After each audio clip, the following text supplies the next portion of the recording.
I wanted to do an update of some current events going on in Latin America, as well as giving my perspective on those events.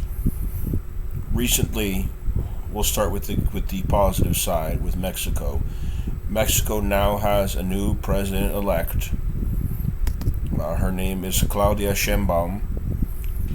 She's a Jewish Mexican progressive and ally of the former highly popular president AMLO. So that's positive news. Also, is more positive news.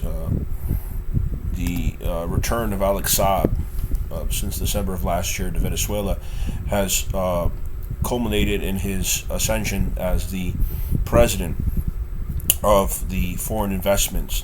Therefore, Alex Saab, using his diplomatic channels that he maintained despite being tortured and kidnapped by the United States for 3 years, over 3 years, has resulted in foreign investors and dignitaries and diplomats who arrive in Venezuela being received by Alex Saab, who's of course working at behest of the democratic government of Maduro, who has upcoming elections next year in Venezuela. I have other obligations here in the U.S. empire. I doubt I'll be attending that, but I stay in touch with groups and delegations and support them from behind the scenes in getting to Venezuela using my own connections as well. I hope that Uhuru and their allies can make it to Venezuela next month to observe or accompany those presidential elections. On the negative front, it's also important to recognize there's some setbacks in Latin America. Pedro Castillo is still behind bars in my father's country of Peru. Ecuador is in the hands of the narco mafias who are working in cahoots with the far-right regime in Ecuador of Noboa. Also, El Salvador remains in the hands of Bukele, a right-wing figure, complex figure, you could say. But rather than get into that, I want to get into Argentina, which is a very serious case. Milei, actually, since he's become president of Argentina, has accomplished Spain to rupture diplomatic relations with said country. Even under Fidel Castro, when Franco, who essentially was a fascist, was in control of Spain as their dictator, they had diplomatic relations at one point. But what is it that caused the diplomatic rupture? What is it that caused it?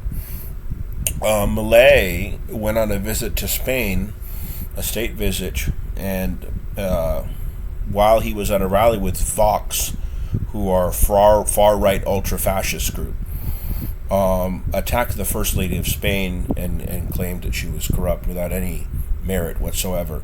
And the Prime Minister of Spain demanded the insult to his wife be dealt with, that an apology be made by Milei, which of course Milei refused to do, resulting in the rupture of diplomatic relations. There are figures as high as now 300% inflation in Argentina. Before the Fernandez government, Macri did unnecessary IMF loans, which caused the inflation that they later blamed on the left, on Cristina Fernandez de Kirchner and Alberto Fernandez's government. Chavez, back when he was around in Venezuela, paid off the IMF loans for Argentina as part of their deal and part of the integration among the South American nations in the early 2000s, in time what they called the Pink Tide.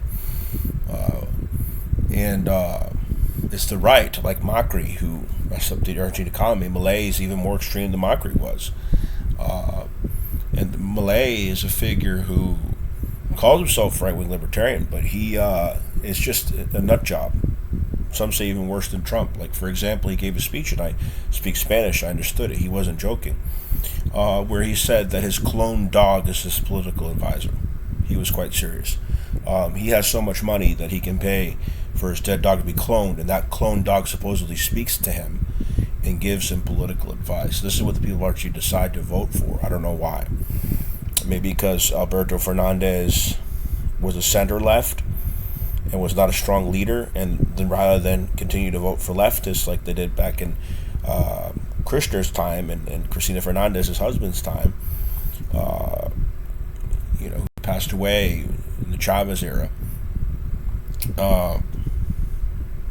they ended up voting for the far right, for Milei. So Milei wants to change the currency of Argentina to a dollar, which would be a disaster because it's not a small country like El Salvador or Panama, who switched to the U.S. dollar. Argentina is a major country.